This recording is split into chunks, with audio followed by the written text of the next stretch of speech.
Has it ever happened to you? Have you had a contract in on a real estate piece of property, a deal, and it fell apart? Today, I'm going to give you 3 reasons why real estate deals fail. And honestly, most everything is contained inside these 3 reasons. And I'm not talking about before. Let me get that light off my head. There we go. I look shorter, but at least I'm not wearing a light hat. Anyway, I'm not talking about before when you're trying to negotiate on the price. I'm talking about after you have a signed contract. After you have a signed contract, there's really only 3 ways that a real estate deal fails. And that's what I'm going to tell you today. My name is Jonathan Green. I run a big real estate team called Streamline Properties on Market, brokered by eXp Realty. We have almost 30 agents in 5 states. We work with a lot of investors, all on market buyers and sellers as well. Here we go. I also know from my experience as an off-market investor for more than 30 years, 3 reasons why real estate deals fail. Number 1 is cold feet / grass is greener, because these things go together. So what happens a lot, especially in markets where there's a lot of inventory, buyer or investor, someone who's buying a property will get a signed contract and an agreement on one property, but then they'll just get cold feet. That's just a typical thing, and they'll get scared. Sometimes this is common with first-time buyers on their first contract accepted. They decide it's not the right place for them. So cold feet is really a product of just not being prepared. They probably bid too soon, weren't ready for the commitment, but were hopped up about a house and then got immediately nervous. It's also potentially a money thing. So a lot of times cold feet happens when they really stretched out, got an offer accepted, and then realized they never wanted to go that high. You know, maybe the realtor convinced them to go higher, or they just got caught up in the eBay bidding wars that are going on now. But that's really, cold feet happens a lot. It sometimes happens on behalf of the seller, but much more on behalf of the buyer. Usually a seller wants to sell, they're going to get out of there, especially if they have 15 offers to choose from.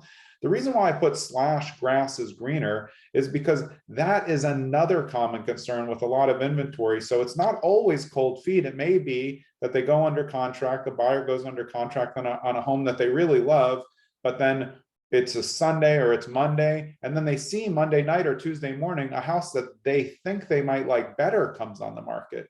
And then they get the grass is greener thing. They get out of that deal, and then they try to get the other one, or they try to do it at the same time.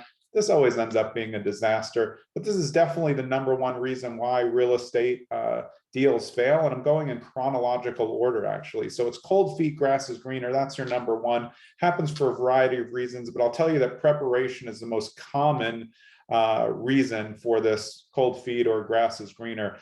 I know it looks great when another house comes on, but you have one that you really like secured, and you're going to have to go through all the things, and there's no guarantee that you're going to win the next one. So it's tough. It's tough. Number 2 is home inspection. It's just like the bane of all of us as real estate personnel in any part. It's the bane of our existence, because inspections, I guess in some buyers' mind, they're expecting it to be clean. There's never, ever a clean inspection. There's always something wrong. Nobody has that perfect maintenance of a home. And honestly, even with flip properties, there's stuff comes up in inspection, because everything, you just don't get to everything. Some things you miss. There's some things that we choose not to work on.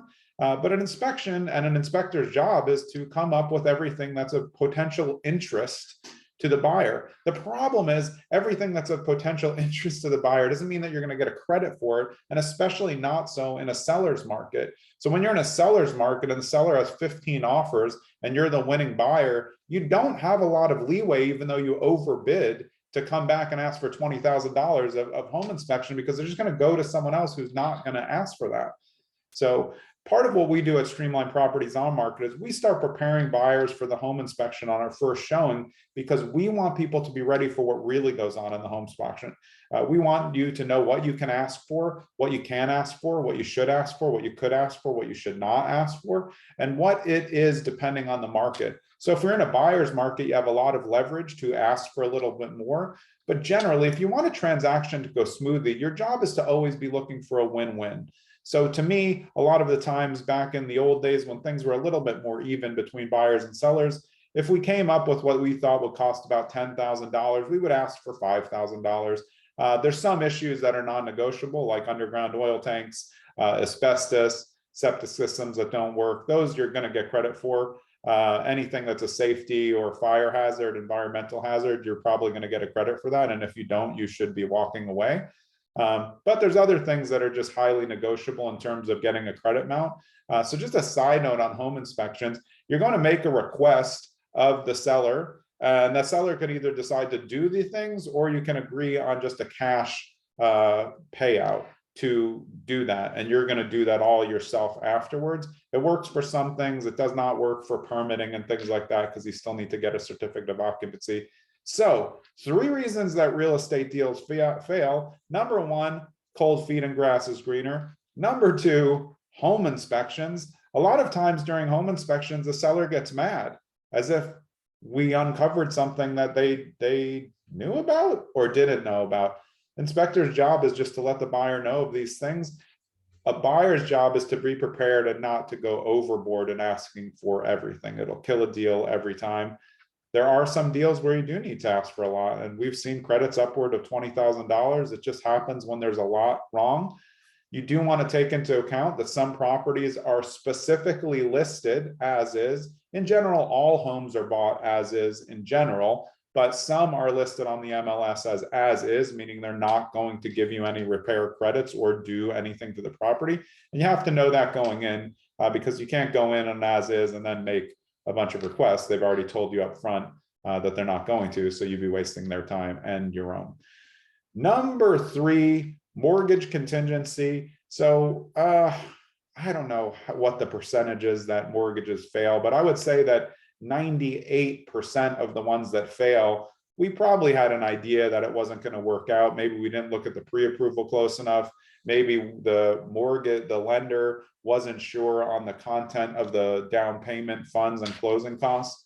So as a listing agent or a seller, the one thing that you want to request when you're looking through offers is confirmation that the lender has vetted all of the finances personally and not just taken an online summary. You can get a pre-approval pretty easily these days by just punching in a bunch of information, but that information still has to be verified.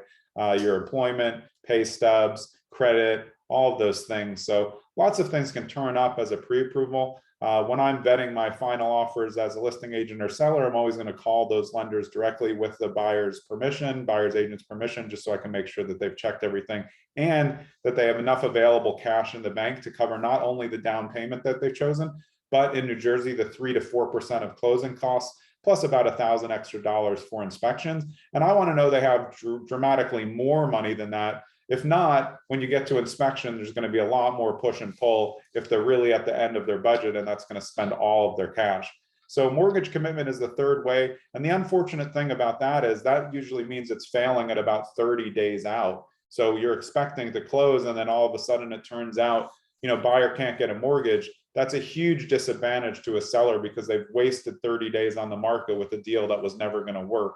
So the most important thing is, if you're a seller, talking to your listing agent to make sure that they're vetting the financial viability of all pre-approvals or proof of funds up front, so that when you go forward with that, there's really almost no way that it's not going to be a commitment. And that you want to get by talking to that lender directly with the buyer's agent's permission, just so you're clear on the amount of money they have and that there's no problem with this loan. Some loans take longer than others, but that's really the 3rd way that deals fail. Are there other reasons for deals to fail? Sure, but generally they're going to fall into these categories. 1, cold feet or grass is greener syndrome. 2 is always going to be your home inspection. And number 3 is going to be your mortgage contingency. If you have any questions, or if you're a buyer, seller, or investor looking for representation in New Jersey, New York, Pennsylvania, Nevada, and Texas, which is where we do business, we also have referral agents in every single state, great relationships and pipelines. You can find us at streamlined with a d.properties. You can always send an email to info@streamlined.properties. If you have any questions at all, and I'm happy to answer them. Have a great day. See you later.